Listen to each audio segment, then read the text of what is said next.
Hola, ¿qué tal? Yo soy Juan Carlos Ballesta. Bienvenidos a otro episodio de las crónicas calidoscópicas presentadas por revistaladosis.com. Vamos al año 1981, mayo de aquel año. Vio la luz el álbum debut de el baterista de Pink Floyd, Nick Mason. Mucho que hablar de ese disco. Acompáñenme.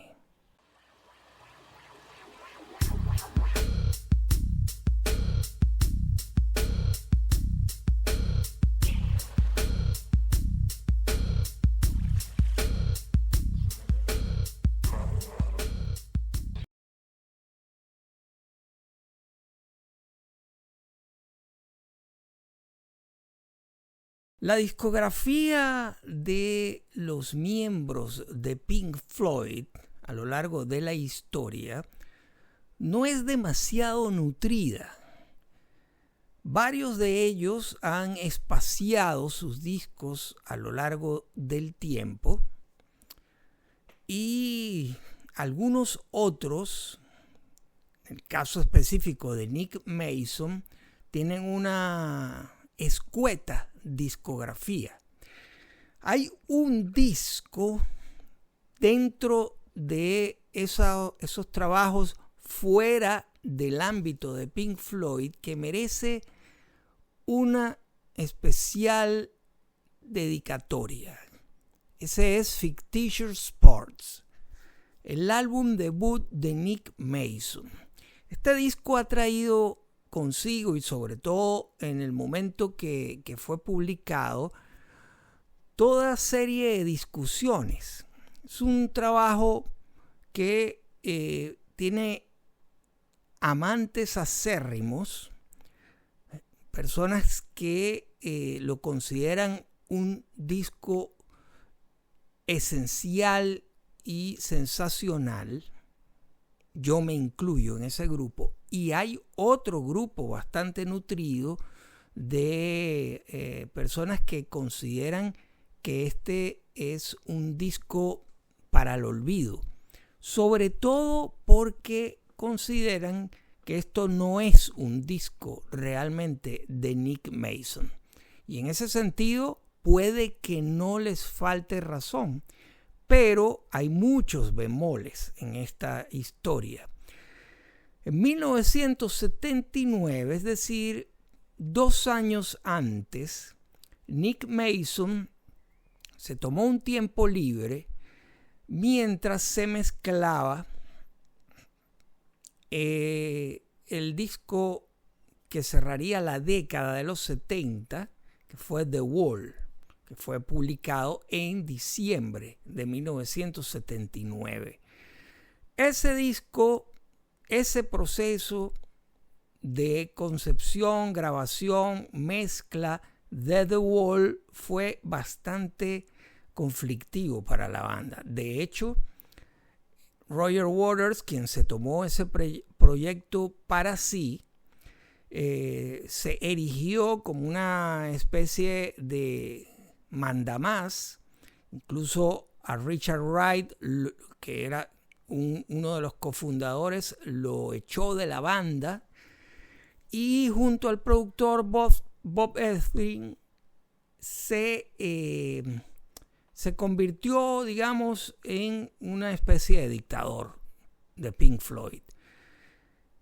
Y los otros 3 miembros, Richard Wright, David Gilmour y Nick Mason, decidieron que era momento de evadirse, de darle una válvula de escape a su vida como músicos. Y en el año 78, tanto Wright como David Gilmour publicaron sus álbumes debut.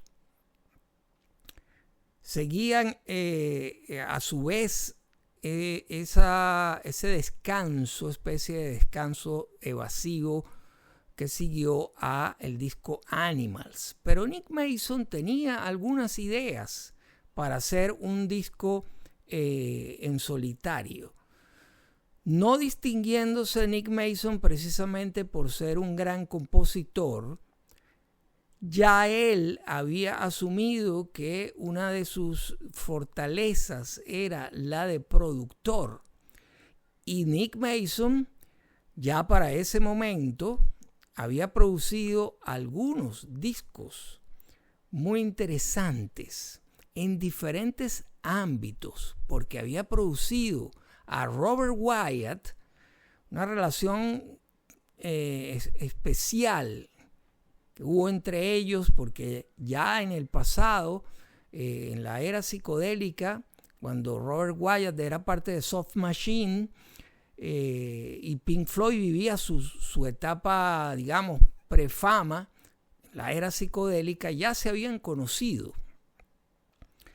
De modo que ese primer disco, Rock Bottom, de Robert Wyatt, publicado en 1974, que fue su primer disco después del accidente que lo dejó paralítico en silla de ruedas, Nick Mason le produjo ese disco. Pero la inquietud de Nick Mason iba más allá e incluso llegó a producir discos de la agrupación punk The Damned. De modo que Nick Mason había desarrollado una faceta que ninguno de los otros compañeros había desarrollado, más allá de haber producido los discos de Syd Barrett, que era, digamos, una deuda que ellos sentían que tenían que saldar. Pero más allá de eso, Nick Mason fue el único que incursionó de manera directa en la producción.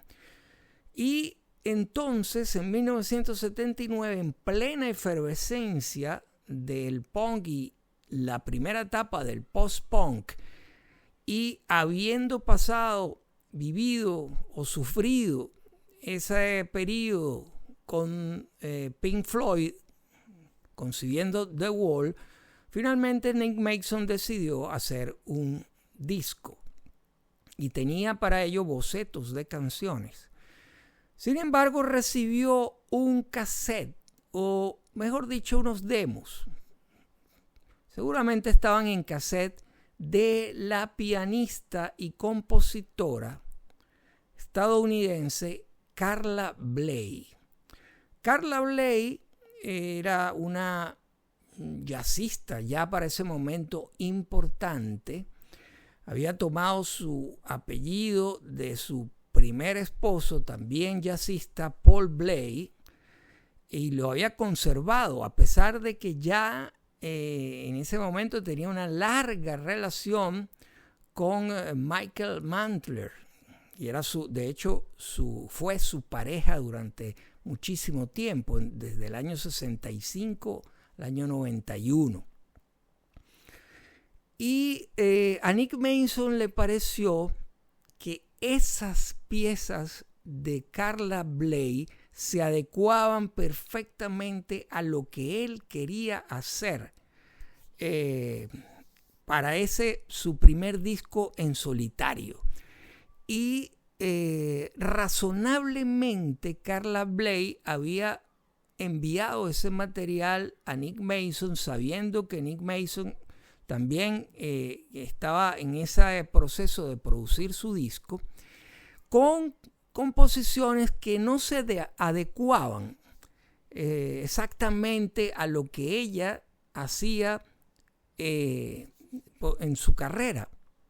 Eran piezas, y de hecho está perfectamente reflejado que esas piezas pudiéramos considerarlas como punk jazz o jazz punk, como prefieran, porque están impregnadas de lo que ocurría entonces en Nueva York, principalmente, donde se articulaba una interesantísima escena en la cual el punk a la manera neoyorquina y la música de vanguardia que se hacía en la ciudad se conjugaban de alguna manera. Y dado que Carla Bley probablemente no hubiera grabado nunca o incluido estas piezas en sus discos, esa asociación fue realmente sinérgica. La mayor parte de los músicos que forman parte de este disco eran de la órbita de Carla Bley.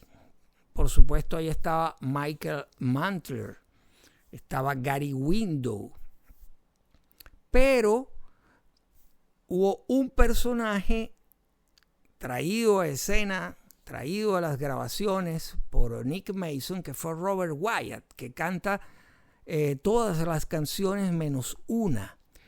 Y el disco entonces tomó forma con una serie de canciones que rítmicamente proporcionaban una libertad distinta a Nick Mason. Porque Nick Mason además tuvo el buen tino de hacer un disco que estaba totalmente desligado al sonido de Pink Floyd, a diferencia de lo que siempre han hecho los demás, siempre con un sonido que está ligado a la estética de Pink Floyd, y eso es perfectamente natural. Muy en especial hay discos que son prácticamente extensiones de Pink Floyd o variaciones de esa estética, en algunos casos con formas más minimalistas. Pudiéramos decir que los discos de David Gilmour y de Richard Wright, que fueron pocos, son sonido Pink Floydiano, menos trabajado, en el sentido que es más austero en su concepción, no por ello menos valioso. Pues bien, este disco, con toda la polémica que originó,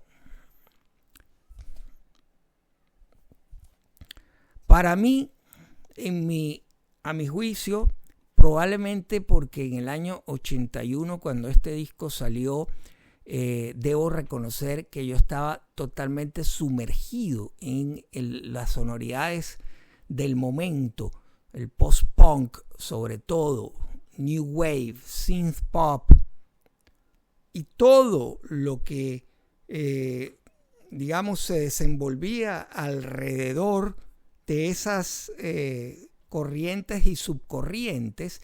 Y por ello este disco, siendo además yo fanático de Robert Wyatt y evidentemente de Pink Floyd, este disco me impactó por lo diferente, por el riesgo que asumía Nick Mason, y muy probablemente porque se ha hablado, tanto Carla Bley como el propio Nick Mason, que el disco, que fue coproducido por Nick Mason, no hubiese probablemente visto la luz con el nombre de Carla Bley.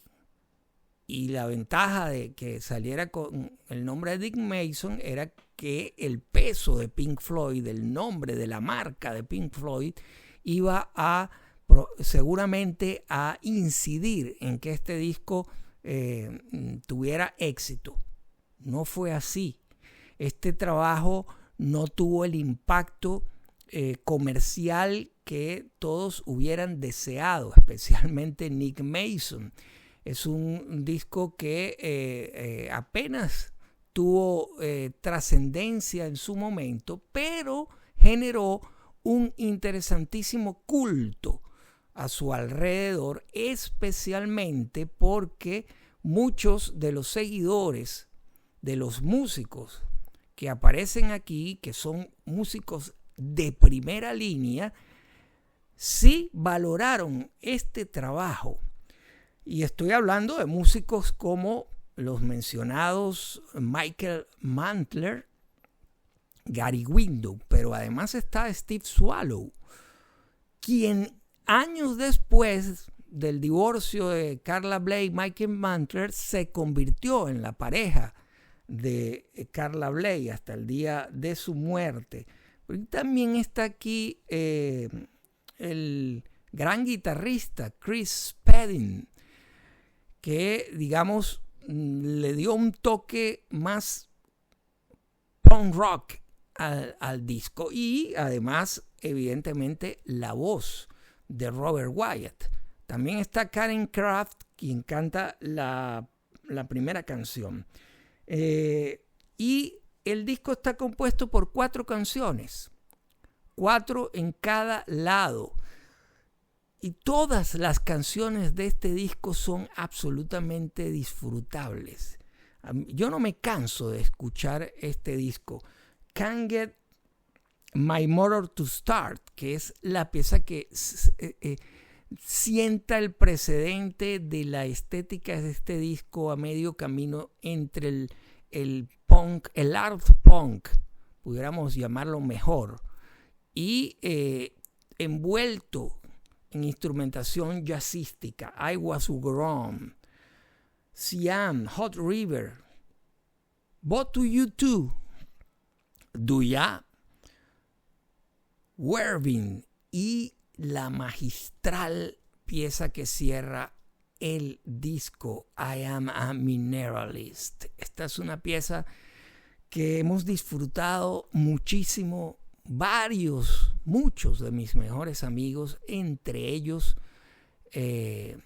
otro gran fan de este disco, mi gran amigo ya fallecido Jaime Antonio Álvarez, y mi otro gran amigo Nicolás Lauropoulos también, que seguramente cuando oiga esta crónica se sorprenderá.